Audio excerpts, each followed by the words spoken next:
Do you know how ignorant and uneducated you sound when you say things like Muslims never contributed anything to civilization? Let me give you a few did you knows so that you would know in the future. Did you know that the world's first university was founded in Fez, Morocco in 859 AD? But not only was it an educational center, it was also a spiritual center. It was both a university and a mosque. Don't believe me? Go look it up in the Guinness World Book of Records that has it listed as the world's first university, because it won't come up on your Google page, because only European universities come up as oldest universities. So go look it up. The world's first university, still functioning today in Fez, Morocco. Did you know that this is where the world's first doctor got his certificate as a medical practitioner and a veterinarian at this university? Did you also know that this is where the robe and the cap comes from? That every student of higher learning or even lower learning in kindergarten, they wear a cap and a robe for graduation because it symbolized the completion of higher learning, and that the cap used to be a Quran with a tassel hanging out to the spot where they had last read in the Quran. And the reason that it was on their head was to show the respect and the love of where the Quran should be, above your head. So that has been incorporated into the Western world as a cap and a gown for graduation, but it came from the Islamic world. Did you also know that that university was founded by two sisters? You know, because the Western world likes to believe that women's rights started in the West, that women didn't do much of anything in other parts of the world until fairly recently, and we should all be grateful to come to the West and get our rights. Am I right? And when you Google the information as to when the first university was ever founded, the other thing that will come up is the University of Bologna, which is in Italy, and that was founded in the 12th century by Muslims in Italy, not by Europeans, by Muslims. Did you know that the world's first hospital was founded in Iraq, in Baghdad to be specific? Did you know that? In 805 AD. Did you know that? Did you know that it had specialized wings? Did you know that it had wings for palliative care? Did you know that it had gardens for recuperation and libraries? Did you know that? Did you know that all this medical information that we have today, from hygiene, from wards, from tools, from specialities, we owe it all to the Muslims and scientists and medical professionals of the Islamic Golden Age? Did you know that? Did you know that the Islamic Golden Age was from the 800 ADs to the 13th century? Did you know that? Did you know that the Islamic Empire at one point stretched from Spain all the way to the western parts of China? Did you know that? Did you know during the time, the 1,000 years that Islam flourished in Europe, white Europeans were going through their dark ages from the 500 ADs and all the way, some say, to the 14th century? Did you know that? Did you know that in the libraries of Baghdad, Iraq, is where they preserved the European literature? And in Syria, did you know that the Arabs, essentially in the cradle of civilization, helped save European literature? When we were going through our dark ages in Europe, the Arabs were preserving all these texts in order for us to get it back and bring them back, in order for us to bring them back. Did you know that? But you don't hear this kind of history, right? It's selective history to make it a Eurocentric idea that Europeans excelled at all these things and non-Europeans did not. Did you know that while the Europeans were running these crusades to the Middle East, to take control of the holy lands that we can't even acknowledge today what they're called. And they were raping and pillaging all the way there, and then on the way back, same thing, but also they were bringing back crucial knowledge, whether it was about medicine, about literature, about scriptures. It's the Middle East and the people there that saved Europe and brought it back from the Dark Ages. Did you know that the world's most favorite beverage right now, coffee, has been cultivated in Yemen, in the country of Yemen? You know those people that are saving the people in the Holy Land by stopping all the commercial traffic in the Red Sea?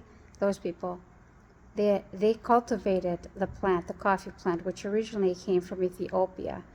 It cultivated in Yemen, and in Yemen there's a port called Mocha where that other coffee came from, that was a chocolate flavored bean. So next time you're having a mocha, it's the Muslims that came up with that. Next time you're having a coffee, same thing. It's the Muslims that invented it. And it slowly took hundreds of years to make its way up through the Asian part of the world. And then into Europe, I believe, was in the 16th century in Italy by a merchant. So let's be clear. The coffee plant came from Ethiopia through Yemen, was cultivated there, and the coffee was cultivated there and roasted there and made its way through Asia and into Europe, but not until the 16th century by an Italian merchant into Italy. It was not cultivated there. They brought it there. They imported it into Italy and then into the rest of Europe. It wasn't made there. It wasn't produced there. It wasn't thought of in Europe, just like a lot of things weren't thought of in Europe. Algebra came from the Muslims, from the Islamic Golden Age in Al-Andalus, you know, the Iberian Peninsula, aka Spain. Algebra came from somebody named Al-Ghabra, and trigonometry. Otherwise, we wouldn't have had it. How about the camera? How about soap? Muslims taught Europeans how to wash. And I think it was really needed at that point, whether it was to wash their hands or to wash something else. How about chess that came from the 10th century in Persia, another Muslim land? Chess is not a European invention, it's a Muslim invention. I should do an episode on each particular thing, just to show you guys all the things that you don't know. How about Jabir ibn Hayyan, who is the inventor of chemistry and the forerunner of the scientific method? He's the one who invented distillation, oxidation, crystallization, evaporation. These are all basic scientific methods that were invented by him in the 800 ADs. How about the crankshaft that was invented by a Muslim inventor in the 1200s?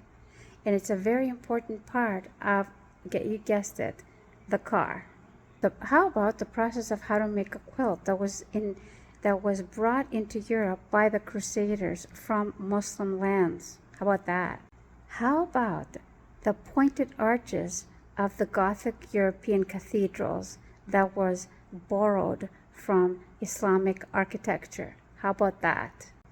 How about Al-Zahrawi, who invented many of today's medical instruments that we still use today, and this is from the 10th century AD. How about that? How about in 634 AD, when a Muslim inventor in the Arabian lands invented the windmill in order to help bring water up and grind the wheat? How about that? Did you think the windmill was a European invention? How about the technique of inoculation or vaccination that was invented in the 1700s by the Ottomans, 50 years before it came into Europe? How about in 953 AD, when the pen, the fountain pen, was invented in 953 AD in Egypt? because it was requested by the Sultan so that it wouldn't leak all over his clothes. 953 AD. How about that? How about the style of numbers that we use today, from 1 to 10 that we use today is an Arabic invention by way of India. The numbers that we use today, they're called Arabic numbers. Did you know that? How about the three-course meal? That was invented by Muslims. How about the art of weaving? How about the whole thing about writing checks in order to make sure that the person who was borrowing was also going to pay back the money? How about that? That's a Muslim invention. Did you know that? How about the Europeans only had use for gardens, for herbs, and for fruits and vegetables? They didn't have it for any extracurricular activities. It wasn't until the 11th centuries that they got these ideas from the Arabs and from the Muslim lands. And all of a sudden, the Europeans, we have gardens, these fancy gardens to walk through. But we didn't come up with the idea. We got it from the Middle East, from Asia. Do you see where I'm going with this video? I'm not trying to put down European civilization as it is. I'm just trying to point out that it's not what we think it is. It's not what we've been brainwashed into thinking, that it's the best, it's the most advanced. It's not. We got these ideas from somewhere else, and we pretend that they are our own, but they're not. You have to give the credit where it's due. And as far as the word civilization is concerned, all you have to look at is what has the West contributed as far as civilization, at least if we're going to go back as far as the last 100 years, which all we've seen is murder and mayhem and world wars. That's all we've seen. That's it for today. Let me know in the comments if you want more detailed videos about all these subjects, and I would be happy to make them. Okay? Anyway, that's it for today. Assalamu alaikum.